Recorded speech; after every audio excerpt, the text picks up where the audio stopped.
Hello everyone and welcome back to the channel. Today I'm going to be looking at the large terrarium that I made a couple months ago. It didn't quite go to plan. There's a couple things that are still sort of doing okay in there, but in general the moss has gone really brown. All the plants that I put in there died, and we're going to have a look and see why that actually happened. So in between that video and this video, I've put some isopods in here, and I also found some springtails in here, which must have been introduced from some of the moss that I got, which is great because they help with breaking down mold and they eat the decaying plant matter, so it's great for the whole ecosystem. However, in general, the ecosystem isn't doing that well. The isopods and the springtails are actually doing fine. The springtails are really thriving, but in general, everything's sort of dying. I've noticed a little bit of mold as well on one of the plants, which I think is due to the fact that there's not enough room for sunlight. When I made this, I had this idea of having really sort of multi-tiers soil base, and in the end it ended up being more of just a really thick soil base, which isn't the best option as it doesn't let a lot of light in. And since going on Facebook groups about terrariums and stuff and asking about this one in particular, the most common response was that it was just not getting enough light in here. But I don't want to completely write this terrarium off. I really like this jar, and we can still use the false bottom, still use the charcoal and the mesh layer in there, but we're gonna take out the substrate. I've got a brand new substrate to put in there. We're gonna take out all of the isopods and springtails so that we can put them back in the renovated version of this. We're gonna take out the plants. I've bought a few more tropical plants since then, so we're gonna put some different ones in here.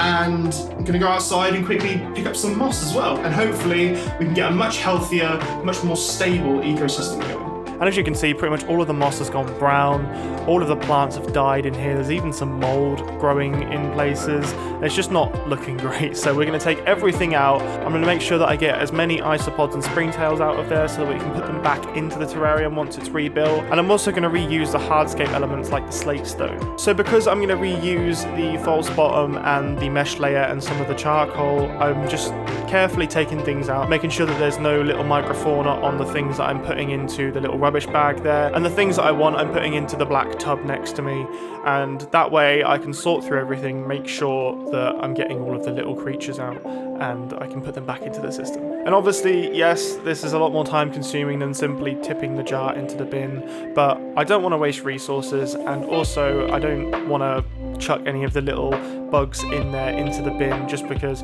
might as well reuse them in the terrarium. They've been doing great, they're really thriving, and I want to see how much further they can thrive in a system which is much better set up. So here I am sifting through the substrates to get all of the springtails and isopods out. Obviously springtails are tiny, so they're really difficult to sort of, you can't pick them up or anything, you just kind of have to make sure that they're on certain things.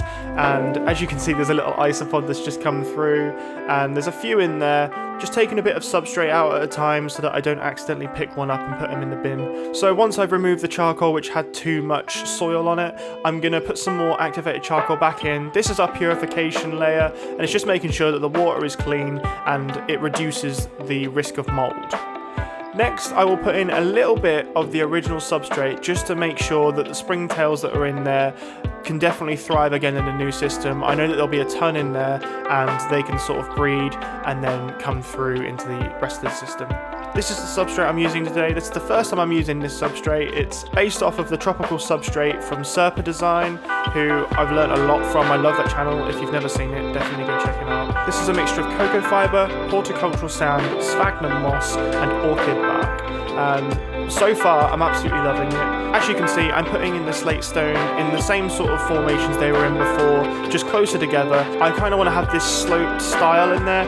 As you can see, there's a ton of springtails and isopods on the slate stones already, so most of them came in through that way. And that means we're going to have a nice, healthy population of both, and they're going to be the caretakers of the entire system. Now I'm just going to put some substrate in between all of the slate stones and use them as a sort of guiding template for the rest of the setup. First, I'm going to pop this plant in. I got this plant from Etsy. I ended up getting 5 plants from the same person, and they just sent me 5 different cuttings, and I've potted them up. They've all been doing really great, and this is half of the cutting from that. So once again, I will put in the description the names of all of the plants that I'm using, and if I get them wrong, please let me know in the comments below. I'm still new to finding the names of all of these tropical plants. Next is the Futona. What a beautiful plant. I've been wanting to put these in a terrarium terrarium for a while. I did it in the last setup, but it didn't quite establish, which is a shame. So I've got two in this one with really light pink veins and then one with dark pink veins, and the contrast just looks beautiful together. They really brighten up the whole terrarium and they look amazing. So now, of course, no terrarium is complete without moss, and this time I am covering the thing in moss. Before, it was only in certain places, but this time I'm getting moss all over the place, and I'm essentially creating the Shire in my head from Lord of the Rings. Obviously not the same exactly, but that kind of vibe where it's like a sloped down grassy hill. We've got the rocks in between. I'm literally putting moss in between the rocks. Wherever I can fit it, it's going in there. Of course, I'm now watering down the terrarium with distilled water, and I will wipe down the sides to maximize the amount of sunlight that's getting through, because that was a big problem with the last setup. There wasn't enough sunlight getting through because I didn't leave enough space. So that's why we're doing the slope as well, because that really gives a gap, but it still gives you the height at the back.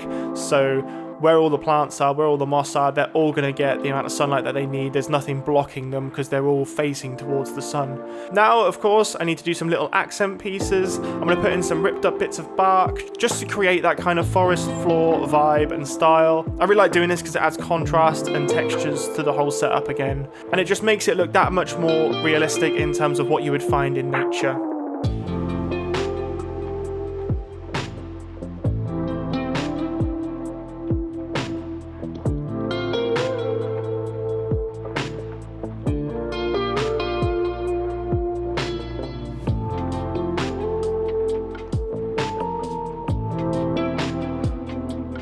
Thanks everyone for watching this video. I really enjoyed making this, and it was really fun to sort of redo it with a bit more experience, a bit more knowledge, and hopefully this one's going to turn out a lot better. I'll keep an update on this in the next couple of months to see.